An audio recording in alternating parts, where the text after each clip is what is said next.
Assalamualaikum warahmatullahi wabarakatuh. Alhamdulillah nahmaduhu wa nasta'inuhu wa nastahdihi wa nastaghfiruh. Wa na'udzu billahi min shururi anfusina wa min sayyiati a'malina. May yahdihillahu fala mudilla lahu wa man yudlil fala hadiya lahu. Asyhadu an la ilaha illallah wa asyhadu anna Muhammadan 'abduhu wa rasuluh. Allahumma salli ala sayyidina Muhammad wa ala alihi wa sahbihi ajma'in. Qala rabbi shrah li sadri wa yassir li amri wa hlul 'uqdatam min lisani yafqahu qawli.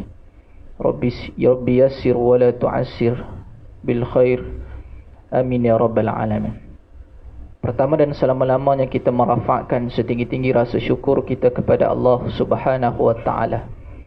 Pada hari Minggu ini dapat kita bersama-sama pada malam ini untuk meneruskan lagi kuliah perkongsian agama kita.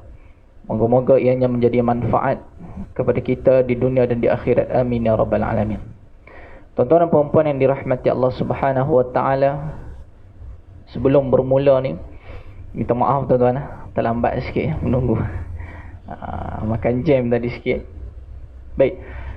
InsyaAllah pada malam ini saya sebagai pengganti Ustaz Nazri pada malam ini membawa satu perkongsian tentang tadabbur Al-Quranul Karim pada surah Al-Isra, bermula daripada ayat 1 insyaAllah. Sebelum itu pada mukaddimah ini dalam sebuah hadis Nabi sallallahu alaihi wasallam, an Urwah an abihi anna Arwa bint Uwais idda'at ala Sa'in bin Zaid أنه أخذ شيئا من أرضها فخاصمته إلى مروان بن الحكم فقال سعيد أنا كنت آخذ من أرضها شيئا بعد الذي سمعت من رسول الله صلى الله عليه وسلم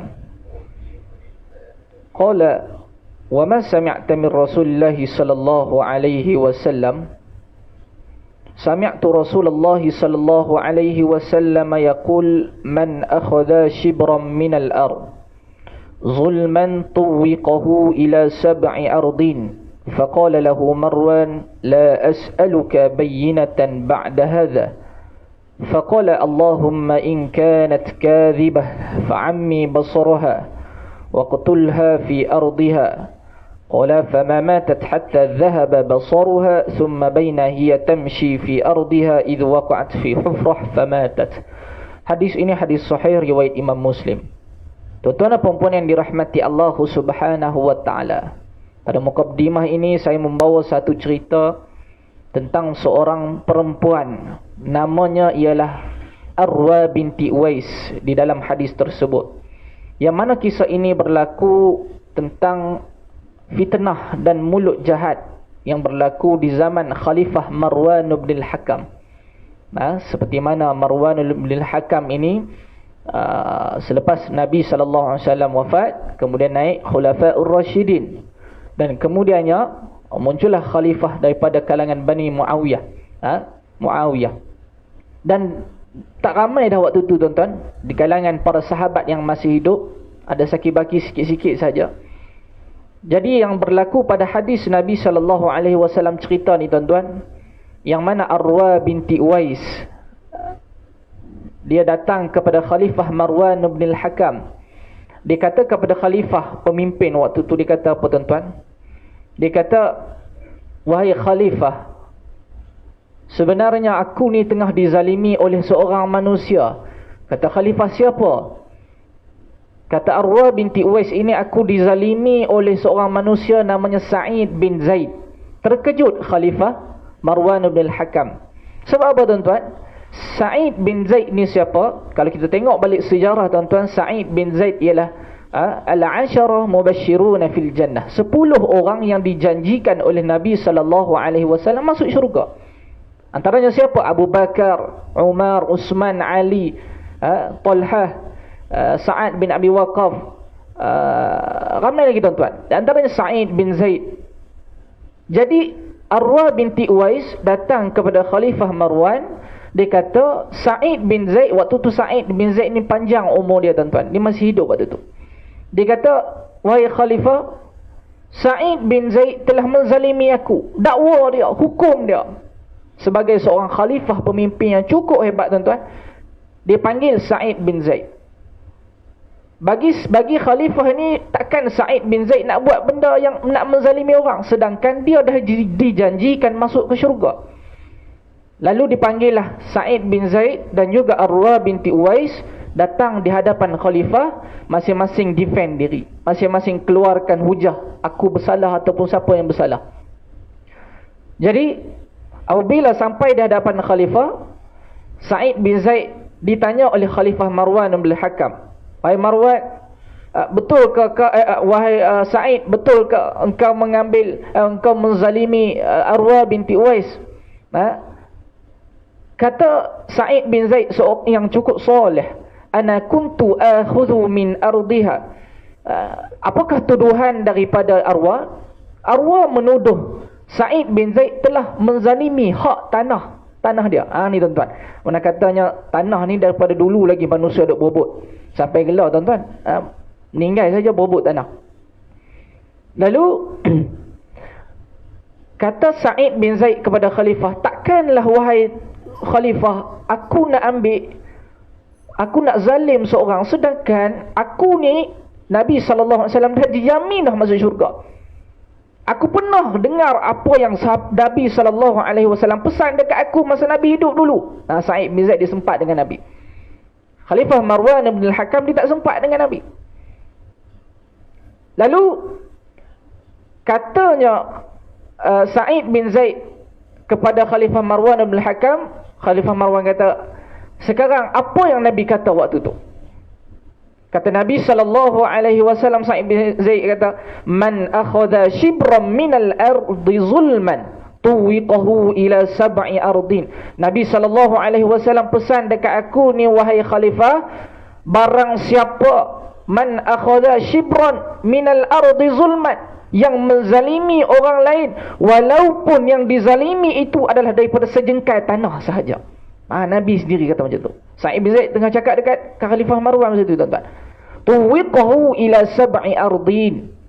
Kata Nabi SAW, wahai khalifah, di akhirat kala Allah Subhanahu wa taala akan benamkan manusia tersebut 7 lapis tanah di hadapan manusia yang lain. Kata Khalifah Marwan bin Hakam setelah Sa'id bin Zaid dia defend diri dia macam tu, ana la as'aluka bayyinatan ba'da hadha. Wahai Khalifah, wahai Sa'id bin Zaid, kalau macam ni lah hang cakap, aku percaya dekat hang. Lalu ketika itu tuan-tuan, benda ni dah tersebar di penduduk masyarakat. Malu maruah jatuh. Sebab apa? Fitnah semata-mata. Sebagai seorang yang soleh, dalam hadis ni cerita, Sa'id bin Zaid angkat tangan ni tuan-tuan, depan arwah perempuan yang telah difitnah tadi. Apa doa Sa'id bin Zaid tuan-tuan? Allahumma in kanat kadhibah. Ya Allah, sekiranya perempuan yang di hadapan aku ini kadhibah, pendusta, fa'ammi basaraha, ya Allah, butakan mata dia.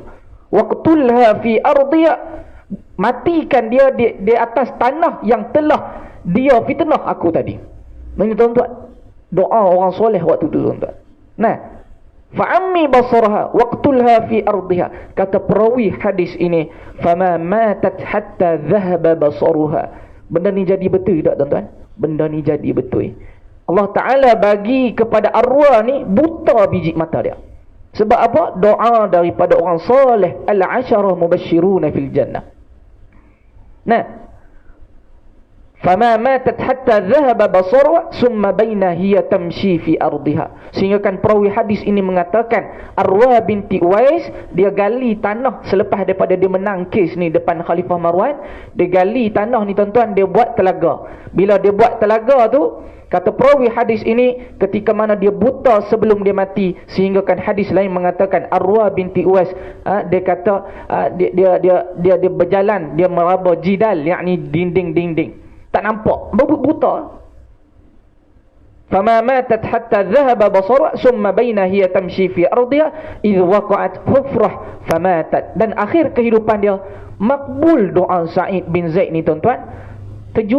terjatuhlah Arwa binti Uwais dalam telaga di atas tanah yang telah dipitnah tu tuan-tuan. Allahu akbar. Ini tuan-tuan, hadis sahih ini yang menceritakan kepada kita apakah kesimpulan daripada mukaddimah yang kita kongsikan pada malam ini. Mukaddimah pun kat pukul 8. Nah, kesimpulan yang dapat kita ambil pada hari ini tuan-tuan, ini adalah kisah benar, ya, dan hadis ini tidak diragukan lagi isnadnya, yakni tarafnya ni sahih. Yang pertama sekali kita ambil pelajaran daripada hadis ini yang berlaku, kita jaga mulut kita, jangan mudah untuk kita bercerita buruk tentang orang, benda yang tak pasti, ataupun benda yang pasti. Tak baik duduk menyebarkan cerita-cerita buruk tentang orang lain. Sebab apa? Inilah yang berlaku kepada Arwa binti Uwais. Dan yang keduanya, doa orang yang soleh ini, orang yang dizalimi, ditindas ini tuan-tuan, adalah doa yang makbul. Nah, dan yang ketiganya, kesimpulan daripada apa yang kita dapat pelajari pada malam ini, jagalah mulut kita sama-sama. Jangan suka-suka nak fitnah orang lain. Sebab apa? Ya, tahun 2015 ingat saya, yang mana berlaku satu kes seorang perempuan daripada Pakistan, namanya Fakhunda. Siapa tahu kes ini? Fakhunda ini dibunuh beramai-ramai. Disebabkan apa tuan-tuan? Dia lalu di hadapan masjid, kemudian dia nampak seorang yang dianggap orang yang alim di kawasan masyarakat yang jahil ketika itu. Dia nampak orang tu duduk menjual satu azimat tangkal yang dia klaim bahawasanya tangkal ini memberikan kuasa kepada kamu. Lalu Fakhunda tegur dia, "Tuan, tak baik tuan buat macam ni." Arwah ni lah dia tegur. Tuan-tuan balik nanti cari balik dalam Google. Benda ni syirik, boleh menjatuhkan syirik kepada Allah Subhanahu wa taala, menduakan Allah Subhanahu wa taala. Lelaki ni dia tak puas hati, dia bakar Al-Quran, lepas tu dia panggil orang ramai, dia fitnah. Fakhunda ni dia kata, "Perempuan ini daripada Amerika Syarikat." Benda ni saya baca ni dalam website, dalam blog orang cerita. Nah, dan kemudiannya dia membakar Al-Quran. Jadi orang di kawasan Kabul tersebut, dia orang pun pakai pijak dia, pukul ramai-ramai, sehingga kan berpuluh orang satu trip. Mula-mula ni 30 orang main pukul dia pun semua. Perempuan lawan dengan 30 orang, confirm kalah tuan-tuan. Lepas tu polis datang nak sekat-sekat pun semua, datang makin ramai. Benda ni viral tuan-tuan, video ni dulu viral di Facebook disebabkan fitnah dia. Dan kemudiannya Fakhunda dipukul, ditarik, dan kemudiannya paling tragisnya diakibatkan fitnah tersebut, Fakhunda ni tuan-tuan diikat di belakang terak, dan kemudian diheret beberapa ratus meter tuan-tuan. Sampai tahap macam tu tuan-tuan. Fitnah ni punya pasal. Tarik dia sampai dekat tepi pantai tu, kemudian depa bakar dia pula tuan-tuan. Jahat tuan-tuan. Mereka bakar dia pula. Sebab apa? Orang duk percaya yang dia bakar Al-Quran. Sebenarnya orang fitnah dia. Nah, lepas tu dia orang bakar dia, mati. Mak dia ni menangis, kata anak dia cukup baik. Nah, dan kemudiannya benda ni 2 hari selepas kematian Fakhunda ini, ramai orang perempuan buat demonstrasi di wilayah Kabul tersebut, dan kemudian mereka menuntut hak pembelaan. Kes ni dibuka, siasatan dibuka, dan kemudian tuan-tuan didapati hasil siasatan, didapati bahawasanya dalang di dalam benda ni adalah lelaki pada mula-mula tadi, Azimat. Nah, masa dia sebelum kena bakar ni tuan-tuan, ada video saya tengok, saya ingat tuan-tuan. Ada seorang lelaki umur 16 tahun, pemuda, dia angkat batu besar, dia hembas atas kepala perempuan ni. Tuan-tuan, sampai tahap macam tu. Dan akhirnya kes ini selesai bila mana orang yang fitnah dia tadi tu dihukum gantung. Lelaki yang hembas batu ni, orang duk rakam ni, meninggal dunia pun dihukum gantung juga. Dan beberapa ramai orang lagi mati tuan-tuan. Dan akhirnya kerajaan telah mengiktiraf Fakhunda sebagai mati syahid. Buat di kawasan tersebut, jalan tersebut ditukar nama Jalan Fakhunda ni tuan-tuan. Sampai ke tahap macam tu. Fitnah punya pasal. Baik, tuan-tuan dan perempuan yang dirahmati Allah Subhanahu wa taala, ibrah yang dapat kita ambil cukup-cukup banyak. Kita baru masuk ni insya-Allah. Baik, sikit-sikit lah. Baik, tuan-tuan dan perempuan yang dirahmati Allah Subhanahu wa taala, pada malam ini surah Al-Isra. Pada ayat pertama lagi. Baik, a'udzubillahi minasyaitonir rajim. Subhanalladzi asra bi'abdihi lailan minal masjidil haram ilal masjidil aqsa alladzi barakna hawlahu linuriyahu min ayatina innahu huwas sami'ul basir. Maha suci Tuhan yang telah menjalan dengan hambanya Nabi Muhammad pada satu juzuk malam daripada Masjidil Haram Makkah kepada Masjid Aqsa, yakni Baitul Maqdis. Makna Aqsa ialah dia jauh daripada bandar kota Makkah, sebab itu dinamakan Aqsa, masjid yang jauh. Dalam sebuah hadis lagi Nabi kata la tushaddur rihali illa li thalathata masajid. Kamu tak perlu nak bersusah payah nak keluarkan duit yang cukup banyak kalau katakanlah kamu nak keluar tu pergi London, pergi UK, pergi bercuti. Tapi kalau kamu bersusah payah nak keluarkan wang kamu semata-mata nak pergi ke 3 masjid ini, Nabi kata yang ni elok. Nabi kata macam tu.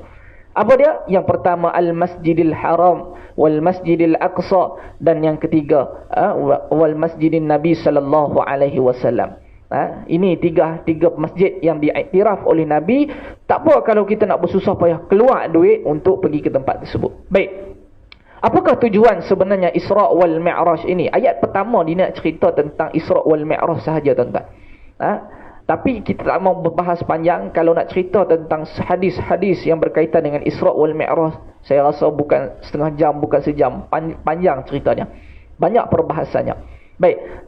Sebagai kita ambil secara umum saja, tuan-tuan. Tujuan utama perbahasan Isra' wal Mi'raj ini, Allah nak iktiraf kefarduan solat. Itu yang pertama. Dan yang kedua, tujuan Allah Subhanahu wa ta'ala nak jadikan Isra' wal Mi'raj ini adalah semata-mata nak bagi satu motivasi kepada Nabi sallallahu alaihi wasallam setelah kematian orang yang tercinta, yakni isteri dia sendiri. Isteri Nabi sallallahu alaihi wasallam Khadijah meninggal dunia. Kemudian bapa saudara Nabi sendiri Abu Talib. Dan kemudiannya Nabi sallallahu alaihi wasallam pergi ke berdakwah ke satu tempat dan kemudian dibaling dengan batu. Jadi Nabi sallallahu alaihi wasallam Allah nak bagi satu reward dan juga motivasi supaya apa, tuan-tuan? Setelah bersusah payah memartabatkan agama Islam, alladzi barakna haulahu linuriyahu min ayatina. Tujuan utama Isra' wal Mi'raj juga ialah untuk nak tunjuk kepada Nabi, nak bagi lebih lagi keyakinan kepada Nabi. Yakni keyakinan bagaimanakah bentuk kerajaan-kerajaan langit tersebut. Nabi SAW diperlihatkan pada malam Isra' wal Mi'raj. Yang mana jumpa dengan para Nabi daripada Baitul Maqdis, daripada Makkahul Mukarramah pergi ke Baitul Maqdis. Kemudian masuk di kawasan The Moroccan Gate, Masjid Burak tersebut. Katanya para ulama di situlah Nabi SAW jadi imam, mendirikan solat bersama dengan para malaikat dan juga para nabi. Cerita tentang ni nampak macam dongeng, tuan-tuan. Tapi ianya bukan dongeng semata-mata. Inilah cerita benar yang perlu kita beriman. Siapa yang tolak tentang kejadian Isra' wal Mi'raj ini, maka dia terkeluar daripada agama Islam. Itu, tuan-tuan. Kita tak mau bahas panjang-panjang. Baik. Innahu huwas sami'ul basir. Maha suci Allah Subhanahu wa ta'ala, yakni Allah Subhanahu wa ta'ala dia maha mendengar, sami' dan basir, maha melihat. Baik, ayat yang kedua. Wa atayna Musal kitaba wa ja'alnahu hudan li bani Israil alla tattakhidhu min duni wakila. Dan telah kami datang akan Musa itu kitab Taurat, yakni Allah Subhanahu wa ta'ala bagi kepada Nabi Muhammad sallallahu alaihi wasallam Al-Quranul Karim. Kepada Nabi Musa Allah Subhanahu wa ta'ala bagi kitab Taurat. Kepada Nabi Daud Allah Subhanahu wa ta'ala bagi kitab wa atayna Dawud Zabura, kitab Zabur. Dan kemudiannya kepada Nabi Isa kitab Injil. Tuan-tuan dan puan-puan yang dirahmati Allah Subhanahu wa ta'ala, cerita tentang wa atayna Musal kitab. Allah Subhanahu wa ta'ala berikan kepada Nabi Musa ini satu kitab, namanya kitab Taurat. Setelah diberikan kitab Taurat, maka Allah Subhanahu wa ta'ala suruh Nabi Musa bawa balik ke Bani Israel, suruh beriman satu persatu apa yang telah dinyatakan di dalam Taurat. Sepeninggalan Nabi Musa, kaumnya pergi ke Bukit Tursina, terima kitab Taurat, kemudian balik-balik ke kampung. Sebelum itu orang kampung ni semua beriman, beribadah kepada Allah Subhanahu Wa Taala. Balik-balik sahaja ke kampung ni tuan-tuan, tengok-tengok Bani Israel sudah bertukar ibadahnya daripada sembah Allah Subhanahu Wa Taala pi sembah satu patung al-ijla. Allah Subhanahu Wa Taala cerita dalam Al-Quran. Siapa yang buat tuan-tuan? Namanya ialah Musa Samiri. Seorang nama manusia, namanya Musa juga, tapi namanya Musa Samiri. Musa Samiri ini dia seru kaum Bani Israel. Dia kata, Nabi Musa dah tak ada. Sekarang ni kita duk beribadah bukan main lama, tak pernah nampak Tuhan depan mata. Ni tuan-tuan, itu bahaya ni. Kadang-kadang orang yang terlalu mengkaji Islam ni, dia kata, buat apa kita semayang sedangkan kita bukan menghadap Allah Ta'ala, kita menghadap dinding surau. Ni bahaya. Nah, maka Musa Samiri ini dia kata kepada kaum dia, sekarang macam ni, kita jadikan patung lembu yang aku ukir ini, dan kemudian kita sama-sama sembah dia. Inilah Tuhan kita. Kaum dia pun bodoh piau, dia pergi sembah sungguh tuan-tuan. Bahasa Kedah dia. Baik.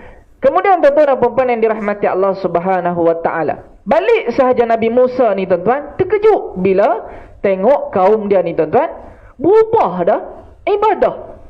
Contohlah kata imam surau ni tuan-tuan, pergi ke Bangi ke Kuala Lumpur kursus 3 hari, balik-balik tengok orang surau, orang kampung aku dah bertukar habis dah. Terkejut tuan-tuan, terkejut. Nah, jadi Allah cerita dalam surah Al-Baqarah, muka surat yang ke-14 tak silap kita. Wa idh akhadna mitsaqakum wa rafa'na fawqakum at-tura khudhu ma atainakum biquwwatin wasma'u.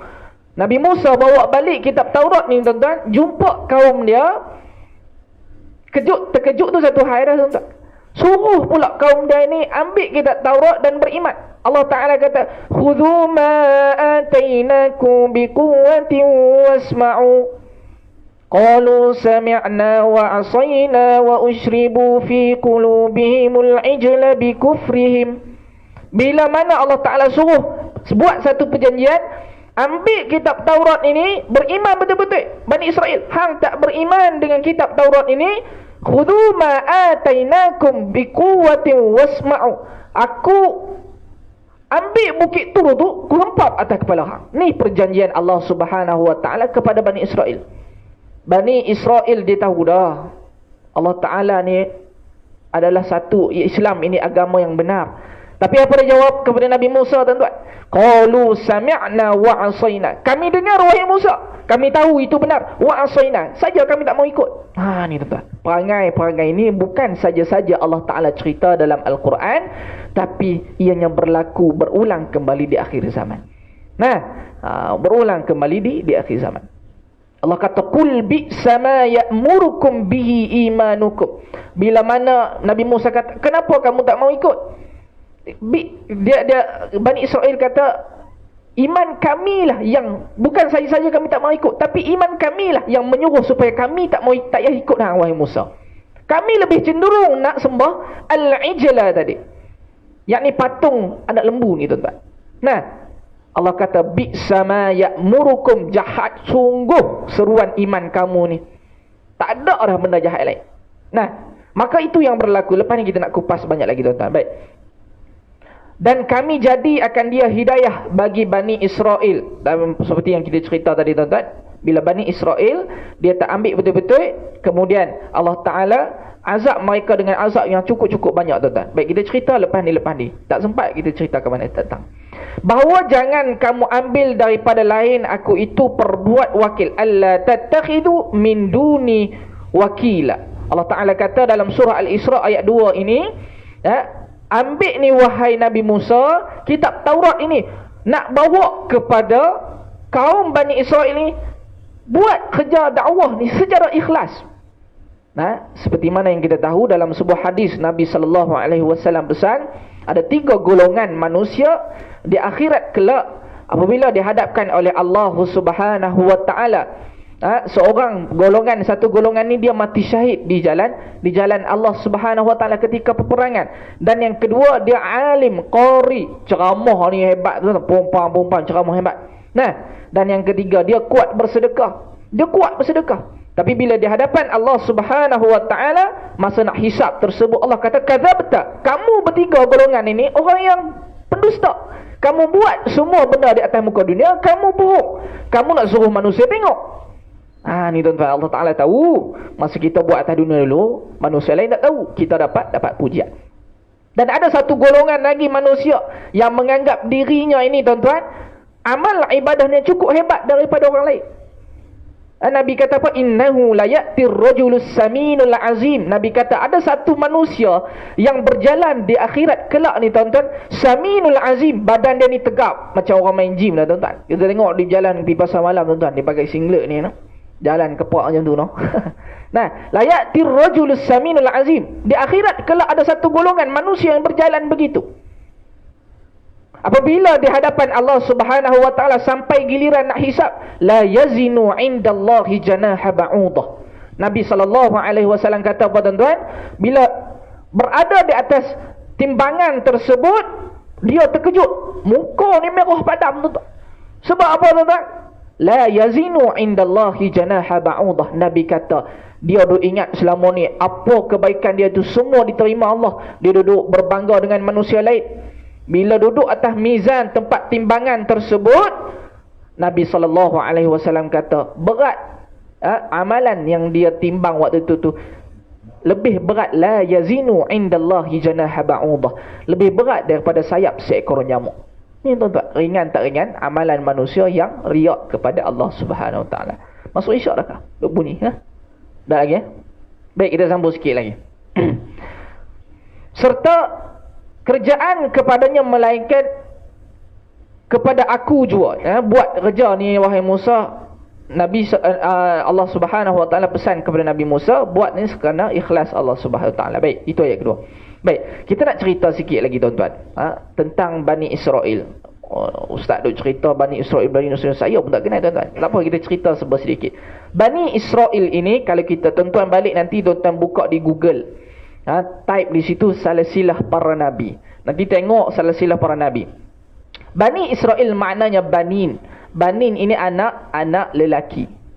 Banat, anak perempuan. Israel mempunyai dua makna. Yang pertama asir dan juga asra.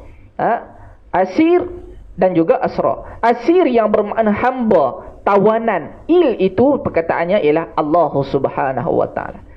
Dan satu lagi kata ta'rif yang satu lagi, definisinya kata asra ini diambil kerana Nabi Yaqub sebagai kepala kepada Bani Israel ini, Nabi Ishaq dan juga Nabi Yaqub anak dia suka buat kerja berjalan pada waktu malam. Sebab itu pada ayat yang pertama kita baca tadi, subhanalladzi asra, maha suci Allah Subhanahu Wa Taala yang memperjalankan Nabi Muhammad sallallahu alaihi wasallam pada waktu malam. Sebab itu, tuan-tuan. Baik. Dan kemudiannya, Bani Israel ini kelompok yang cukup istimewa. Kenapa saya cakap istimewa, tuan-tuan? Allah Ta'ala iktiraf di dalam Al-Quran. Tuan-tuan kiralah perkataan Bani Israel berapa banyak dalam Al-Quran. Ada 41 Allah ulang perkataan Bani Israel. Allah cerita satu persatu kelebihannya, dia punya kejahatannya, kezaliman dia, tak sedar dirinya, degil kepala batunya. Ini, tuan-tuan.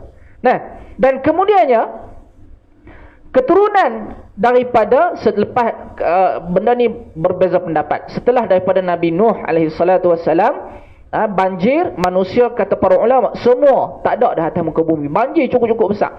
Dan kemudiannya timbul Nabi Ibrahim. Nabi Ibrahim berkahwin dengan seorang perempuan, namanya ialah Sarah. Apabila berkahwin dengan Sarah, Allah Ta'ala uji Nabi Ibrahim dan juga Sarah ini cukup lama nak dapat anak. Cukup lama nak dapat anak. Baik, kemudiannya Sarah mencadangkan kepada Ibrahim, abang-abang lama dah kita duk menunggu anak tak dapat. Abang kahwinlah dengan hamba kita ini, namanya Hajar. Maka berkahwinlah Nabi Ibrahim dengan Hajar. Melalui perkahwinan itu Allah dahulukan pemberian anak itu kepada perkahwinan Nabi Ibrahim dan juga Hajar. Anaknya nama apa, tuan-tuan? Ismail. Maka seorang perempuan, Sarah pada awalnya dia yang suruh Nabi Ibrahim berkahwin dengan Hajar. Tapi bila diuji makin tingkatannya makin tinggi, Sarah rasa jealous. Allah Ta'ala wahyukan kepada Nabi Ibrahim, bawa Hajar dan juga Ismail pergi ke tanah tandus yang kontang lah tuan-tuan. Apakah nama tempat tersebut? Makkatul Mukarramah. Sekarang yang kita pergi buat umrah berapa kali. Maka jauhlah jarak di antara isteri pertama dan juga isteri kedua. Balik Nabi Ibrahim ke tempat, Sarah kembali. Allah Ta'ala ni maha adil tuan-tuan.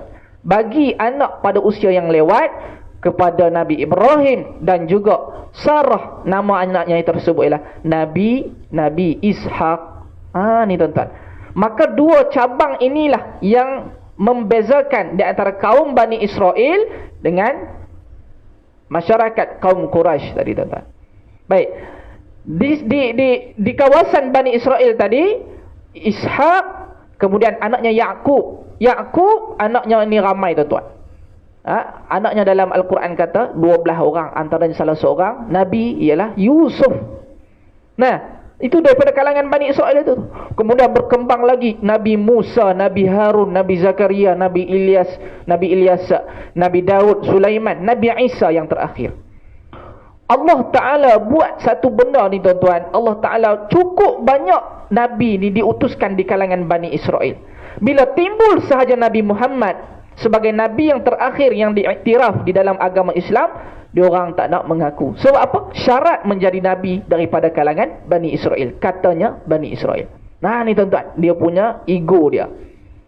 Nah, maka tuan-tuan dan puan-puan yang dirahmati Allah Subhanahu Wa Ta'ala, sampai sekarang tuan-tuan, Yahudi Bani Israel, mereka ni tak iktiraf agama Islam itu sendiri. Apatah lagi nak iktiraf Nabi Muhammad sallallahu alaihi wasallam sebagai Nabi terakhir. Baik.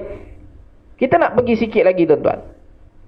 Ustaz duk kata ni apa dia, Bani Israel ni keras kepala, betul ke Ustaz? Apa bukti? Ada di dalam Al-Quran. Muka surat yang ke-8 kalau tuan-tuan tengok ayat yang bawah-bawah sikit. Allah Ta'ala cerita, wa idh qultum ya Musa lan nu'mina laka hatta narallaha jahrah fa akhadhatkumus sa'iqatu wa antum tanzurun. Apa dia tuan-tuan? Satu ketika mana kaum Bani Israel ini, ketika mana dia minta kepada Nabi Musa, dia kata, wahai Musa, kami beriman tapi dengan syarat kau kena tunjuk Allah Subhanahu Wa Ta'ala depan kami, biar kami nampak. Nah ni, wa iz qultum ya Musa lan nu'mina laka hatta narallaha jahrah. Lan mu'abbad dalam bahasa Arab, bersumpah, kami tak mau beriman kepadamu wahai Musa selagi mana engkau tidak memperlihatkan Allah Subhanahu Wa Ta'ala jahrah, secara terang-terangan. Depan mata kami ada, kami beriman. Nabi Musa ni dia berdoa kepada Allah Subhanahu Wa Ta'ala, bawa kaum yang challenge dia, yang request tadi tuan-tuan, ke atas bukit Tur Sina. Allah Ta'ala tidak menerima permintaan tersebut. Bahkan fa'akhadatkumus sa'iqatu wa antum tanzurun. Allah Ta'ala turunkan satu petir ataupun pekikan suara yang menyebabkan mati mereka bergelimpangan, yang celeng pada mula-mula tadi tuan-tuan. Wa antum tanzurun, setengah daripada mereka tak kena petir tersebut, tapi dia tengok kawan-kawan dia ni mati disebabkan nak celeng Nabi Musa dan juga Allah Subhanahu Wa Ta'ala. Kena petir mati, kawan-kawan lain tak nampak, kawan-kawan lain nampak. Cumanya wa antum tanzurun, dia melihat tapi dia tetap tidak beriman kepada Nabi Musa. Ni tuan-tuan, Allah keras kepala. Kita tuan-tuan kalau bala jadi negara orang pun kita akan terdetik, oh ingat Allah Subhanahu Wa Ta'ala. Betul tak? Nah, ini yang nampak depan mata pun tak beriman. Itu kedegilan yang pertama. Yang kedua, keras kepalanya Bani Israel ataupun banyak songehnya Bani Israel ini, Allah Ta'ala cerita pada muka surat yang ke-10. Tuan-tuan buka balik, ada ayat kat bawah tu.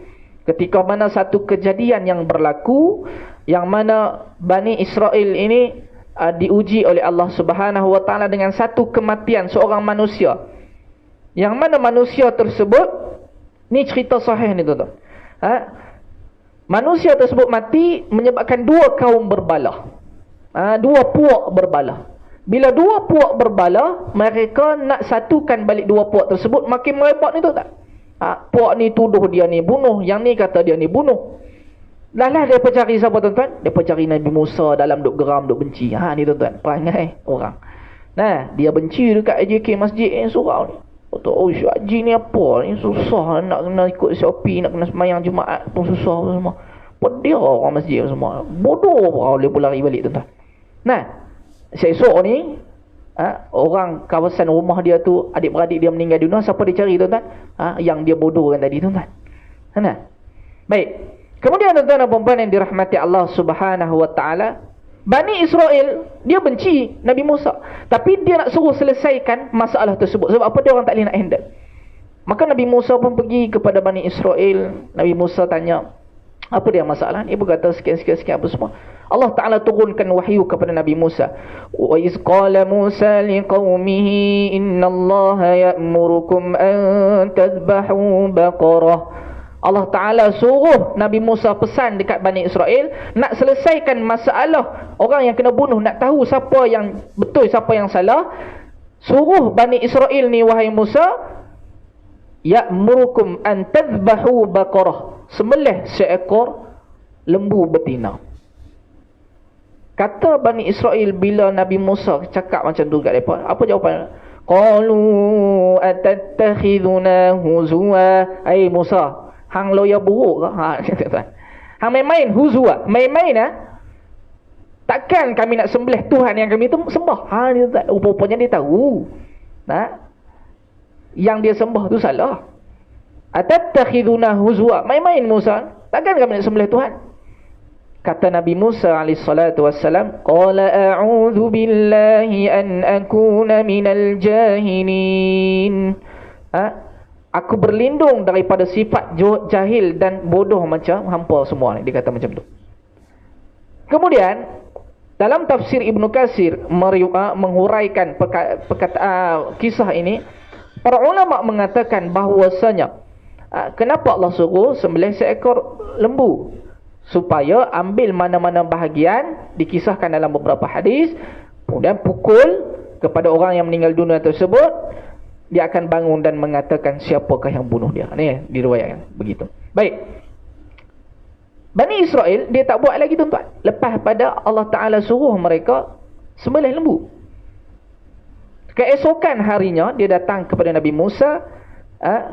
Wa idh qala Musa liqaumihi innallaha ya'murukum an tadhbahu baqarah qalu atattakhiduna huzwa qala a'udzu billahi an akuna minal jahilin qalu ud'u lana rabbaka yubayyin lana ma hi qala innahu yaqulu innaha baqaratun la faridun wa la bikrun awanu baina dhalik. Esok tu dia datang kepada Nabi Musa, wahai Musa, qalu ud'u lana rabbaka yubayyin lana ma hi. Cerita balik, kami tak berapa jelas yang hang suruh semalam nak kena sembelih lembu macam mana pula tu. Dia tak faham lagi. Nah, kata Nabi Musa, qala innahu yaqulu innaha baqaratun la farid. Sembelih nanti kena tadi pada awal tadi tuan-tuan, Allah Ta'ala suruh sembelih lembu. Tapi bila dah banyak songeh sangat, Allah Ta'ala makin perketatkan. Sebab apa? Dia tak percaya dengan aturan Allah Subhanahu Wa Ta'ala. Qala innahu yaqulu inna baqaratun la faridun wa la bikrun awanun baina dhalik. Cari lembu nanti, dah hampa tak sembelih lagi. Cari lembu nanti, lembu tersebut bukanlah terlalu tua dan terlalu muda. Faf'alu ma tu'marun. Tak payah cakap banyak, buat-buat lah. Tak buat juga tuan-tuan. Keesokan harinya datang lagi kepada Nabi Musa. Qalu du'u lana rabbaka yubayyin lana ma launuha. Musa, apa dia dalam cerita macam semalam tu, lembu ni, kami bukan tak tahu apa ni, warna dia apa? Dia tanya pula esok tu tuan-tuan. Tanya warna pula tuan-tuan. Bani Israel datang kepada Nabi Musa, tanya pula warna lembu tersebut apa. Daripada syarat warna itu tidak ditetapkan, Allah Ta'ala wahyukan kepada Nabi Musa. Qala innahu yaqulu innaha baqaratun safra'u faqi'un launuha tasurrun nazirin. Cari lembu yang warna kuning keemasan. Kuning tersebut menunjukkan Allah Ta'ala nak sindir mereka yang menjadikan patung sembahan yang dibuat oleh Musa Samiri yang kita cerita tadi ni tuan-tuan. Allah nak sindir mereka, cari lembu yang warna kuning keemasan. Kuning tu biar nampak cantik. Tak buat tuan-tuan. Keesokan harinya datang lagi. Panjang pula cerita ni tuan-tuan. Nah, dia tanya pula, qalu du'u lana rabbaka yubayyin lana ma hiya innal baqara tashabaha alaina. Musa, kami ni tashabah, yakni kami ragu-ragu nak buat. Cuba kamu terangkan sekali lagi. Nabi Musa kata, qala innahu yaqulu innaha baqaratul la dhalulun tuthirul ard. Cari lembu, nanti lembu tersebut tak nak tuthirul ard wa la tasqil harsa musallamatul la syiyata fiha. Tak nak lembu tersebut. Lembu ini yang cacat-cacat, kuku tanduk pendek sebelah ke. Dan kami tak nak lembu tersebut orang duk buat bajak sawah. Nak yang segar apa semua. Makin susah ke makin payah, makin senang tuan-tuan syarat dia? Makin susah. Apa jawapan Bani Israel? La syiyata fiha, qala innahu yaqulu inna baqaratul la dhalulun tusirul ard wa la tasqil harsa musallamatul la syiyata fiha fadhabahuha wa ma kadu yaf'alun. Jawapan Bani Israel ni, dia kata, oh sekarang baru jelas. Dia kata macam tu. Nah, hampir-hampir Allah kata mereka tidak lakukan benda ni. Akhir sekali mereka buat dan selesai masalah tersebut. Ni tuan-tuan, banyak songehnya Bani Israel. Baik, tuan-tuan dan puan-puan yang dirahmati Allah Subhanahu wa taala, masuk isyarat kod 8.34 kita berhentilah dulu untuk ayat-ayat yang seterusnya. Kita jumpa di lain masa dan lain waktu. Pada ayat yang ketiga Allah Taala cerita tentang Nabi Nuh. Bagaimana Nabi Nuh ini sendiri, walaupun nampak cerita ni bertukar daripada ayat 1 ke 2 ke 3, tapi apa yang nak disampaikan adalah ibrah di dalam kehidupan manusia itu sendiri. Nabi Nuh sendiri yang derhaka kepada dia sebagai Nabi, dia duduk dakwah orang lain. Tak ramai pengikut dia. Sampai kaum dia kata, gila Nabi Nuh ini. Kenapa buat bahtera di atas padang pasir? Orang lain tak buat macam tu. Gila. Nah, dan kemudiannya yang jadi derhaka kepada dia ialah anak dan isteri dia sendiri. Allah Ta'ala cerita dalam juzuk 12 tuan-tuan. Bagaimana Nabi Nuh ini sendiri ketika mana air mula naik dan kemudiannya dipanggil anak dia duduk atas bukit. Anak dia jawab, wahia tajri qala ya bunayya kam ma'ana. Wahai anakku, datanglah. Anakku yang ku sayang, datang naik atas bahtera ni, kamu akan selamat. Qala sa'awi ila jabali ya'simuni minal ma'. Kata anak Nabi Nuh, tak ada ayah, saya tak mau ikut ayah. Sa'awi ila jabali ya'simuni minal ma'. Saya duduk dengan mak, duduk atas dengan kawan-kawan lain, duduk atas bukit ni, kami selamat. Ayah pergilah seseorang. Saya tak mau ikut ayah. Nabi Nuh pesan yang terakhir, qala la 'asimal yawma min amrillahi illa man rahim. Pada hari ini wahai anakku dan juga isteriku dan kaumku, tidak ada pun yang boleh menyelamatkan kamu. Rupa-rupanya tenggelam semua. Ini ayat seterusnya nak cerita. Dan yang seterusnya, ayat yang keempat, Allah Ta'ala cerita tentang kejahatan Bani Israel sekali lagi, yang mana telah dinyatakan, diperkelilingkan, bahasa dia macam tu, di dalam Taurat. Jangan buat benda ni. La tusidunna fil ardi marratain. Lalu mereka buat dua kejahatan ini. Para ulama berselisih pendapat tentang kisah dua kejahatan ini. Apakah setengah kata tentang kisah kejahatan yang paling jahat Bani Israel buat, dia membunuh Nabi sendiri, yakni Nabi Zakaria dan juga Nabi Yahya. Nabi pun dia pergi bunuh tuan-tuan. Apatah lagi perjanjian yang sekarang tuan-tuan. Kalau ditanda tangani bersemua tu, tak payah percayalah. Nenek moyang mereka perangai macam tu, apatah lagi anak cucu mereka. Anak cucu sekarang Bani Israel. Tuan-tuan. Itu Allah nak cerita. Dan seterusnya, akibat perbuatan tersebut, walaupun cerita itu dia ada satu sikit lah kontroversi, nanti saya akan ceritalah. Ini sebagai trailer lah orang kata trailer macam movie lah tuan-tuan. Movie nak keluar pawagam ni, dia ada main trailer sikit. Kita nak cerita lah sikit lah. Dan kemudiannya cerita tentang bagaimana Allah hukum Bani Israel atas perbuatannya tersebut. Bangkitlah tentera-tentera. Yang ni cerita betul. Bangkitlah tentera-tentera. Falamma fasala Talut bil junud. Kaitan dengan Al-Quran. Tentera wa qatala Dawud Jalut. Tentera Jalut dan juga tenteranya mai tawan Baitul Maqdis, bunuh anak bini apa semua ni Bani Israel, cukup-cukup kena zalim waktu tu, kena betul-betul dengan tentera Jalut. Allah Ta'ala wa qatala Dawud Jalut, Allah Ta'ala bangkitkan Nabi Daud, dan kemudian Nabi Daud lah yang membunuh, memimpin kaum Bani Israel pergi bunuh tentera Jalut. Ini cerita ni diceritakan di dalam Al-Quran. Cerita yang Nabi Zakaria dan Nabi Yahya dibunuh ini ada beberapa keraguan. Kerana apa tuan-tuan? Allah Ta'ala cerita dalam surah Maryam, kalau para ulama berselisih pendapat, kenapa? Ada satu ayat lagi dia menceritakan takkanlah Nabi Zakaria dan juga Nabi Yahya dibunuh oleh Bani Israel. Ada riwayat mengatakan Nabi Zakaria digergaji, disembunyi daripada Bani Israel, digergaji di dalam pokok. Para ulama berselisih pendapat. Kenapa? Ada satu ayat Al-Quran menceritakan ketika mana kelahiran Nabi Yahya, Allah Ta'ala iktiraf kepada Nabi Yahya, wa salamun alaihi yawma wulida, dan kami berikan satu jaminan kesejahteraan, keselamatan, alaihi yawma wulida, di atas seorang bayi yang lahir ketika namanya Yahya. Wa yawma yamutu wa yawma yub'atsu hayya, dan hari kematiannya dan hari kebangkitan dia nanti di akhirat kelak. Para ulama kata takkanlah Allah nak biarkan Nabi Yahya mati terbunuh begitu, sedangkan Allah jaminkan di dalam ayat tersebut. Itu beberapa riwayat. Walau bagaimanapun kita ambil intipati daripada ayat kisah tersebut, moga-moga kita tidak jadi seperti kalangan kaum Bani Israel yang sangat-sangat derhaka kepada Nabi dia sendiri dan juga kitab Taurat. Kok-koklah Allah Ta'ala nak pesan kepada kita sebenarnya tuan-tuan, jadikan Al-Quran ini sebagai pedoman. Jangan ulang kisah yang sama yang berlaku kepada Bani Israel. Baik, saya rasa sekadar itu dulu. Minta maaf tuan-tuan, ambil masa yang begitu lama, esok hari kerja. InsyaAllah moga-moga Allah kurniakan kebaikan di atas perkongsian kita pada malam ini. Saya mohon maaf di atas segala kekurangan. Apa-apa yang kurang tu saya mohon maaf sangat-sangat tuan-tuan. InsyaAllah kita sama-sama belajar. Dan akhir sekali, moga-moga Allah kurniakan kebaikan dan kesihatan kepada tuan-tuan dan perempuan sekalian.